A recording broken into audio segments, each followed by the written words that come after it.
배달앱을 쓸 때마다 수수료가 아깝다고 느껴보신 적 있으신가요? 자영업자 사장님들은 더합니다. 배달의 민족 쿠팡이츠 주문 한 건에 최대 9%가 넘는 중개 수수료가 빠져나갑니다.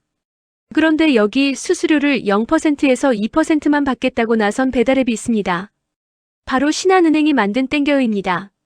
오늘은 이 앱이 과연 소상공인을 위한 진심 어린 플랫폼인지 아니면 은행의 정교한 데이터 전략인지 그 실체를 함께 들여다보겠습니다. 땡겨요는 2022년 신한은행이 금융위원회의 혁신금융서비스 특례, 이른바 샌드박스 규제를 통해 출시한 배달 플랫폼입니다. 은행이 비금융 사업에 진출하려면 원래는 금산분리 원칙에 막히는데 특례를 받아 이 벽을 넘었습니다. 그리고 2024년 금융위원회는 이를 은행의 정식 부수 업무로 인정했습니다. 은행이 배달앱을 운영하는 게 공식화된 것입니다. 가장 파격적인 건 비용 구조입니다.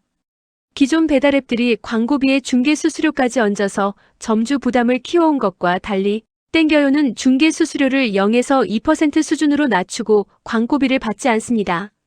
처음 시장에 진입할 당시 가맹점들이 빠르게 모인 것도 이 파격적인 가격 경쟁력 덕분이었습니다. 현장 자영업자들 사이에서 숨통이 트였다는 반응이 나온 건 당연한 일이었습니다. 여기서 핵심 질문이 나옵니다. 수수료도 낮고 광고도 안 받으면 땡겨요는 어떻게 수익을 낼까요? 답은 배달 수익이 아닌 곳에 있습니다.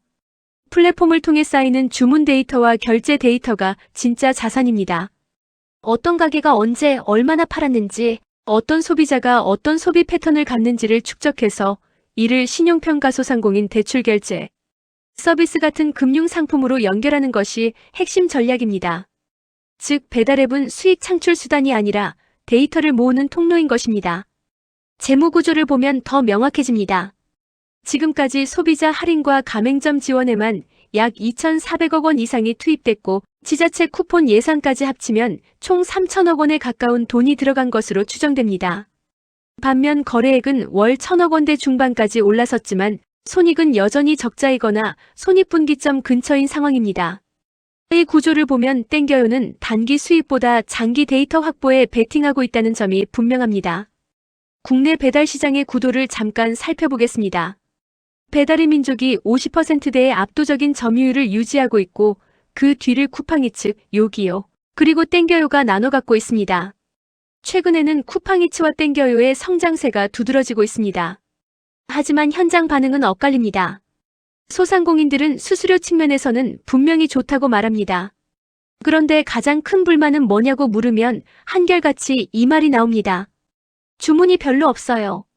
수수료보다 중요한 건 결국 매출이고 트래픽이 부족하다는 것은 구조적인 약점입니다. 배달 품질에 대한 불만도 혜택이 점점 줄어들고 있다는 목소리도 커지는 추세입니다. 가장 뜨거운 논쟁은 여기서 시작됩니다.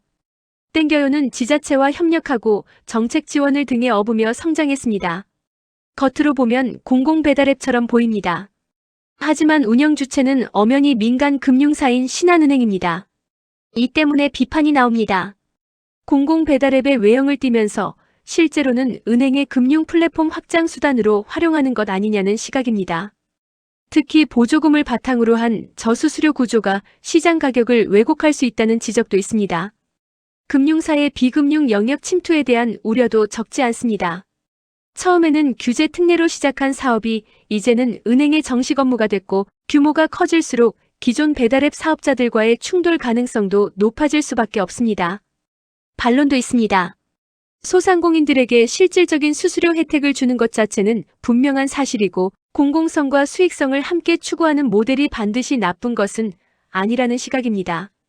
중요한 건 그 균형을 어떻게 맞추느냐겠죠. 업계에서는 땡겨요가 정상 궤도에 오르기 위해 두 가지 과제를 반드시 풀어야 한다고 봅니다. 첫째, 의미 있는 트래픽 확보. 이용자와 가맹점을 충분히 모아야 플랫폼이 살아납니다. 둘째, 금융 전환의 성공. 쌓인 데이터를 실제 금융 상품으로 얼마나 효과적으로 연결하느냐가 사업의 성패를 가릅니다. 만약 두 과제를 모두 풀어낸다면 땡겨요는 생활금융 플랫폼이라는 새로운 형태의 사업 모델을 완성하게 됩니다. 배달에서 시작해 신용평가 대출 결제까지 아우르는 소상공인 금융 생태계를 만드는 것이죠. 국내에서 전례가 없는 모델입니다.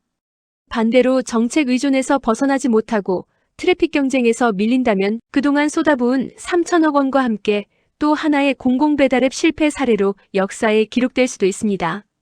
땡겨요는 단순한 배달앱이 아닙니다. 소상공인 상생이라는 명분과 금융사의 데이터 전략이 결합된 실험적인 모델입니다. 착한 배달앱인지 은행의 새로운 무기인지 어쩌면 그 둘 다일 수 있습니다. 이 실험이 어떤 결과를 낳을지 앞으로도 주목해 보시기 바랍니다. 오늘 영상이 도움이 됐다면 좋아요와 구독 부탁드립니다. 다음 영상에서 또 만나겠습니다.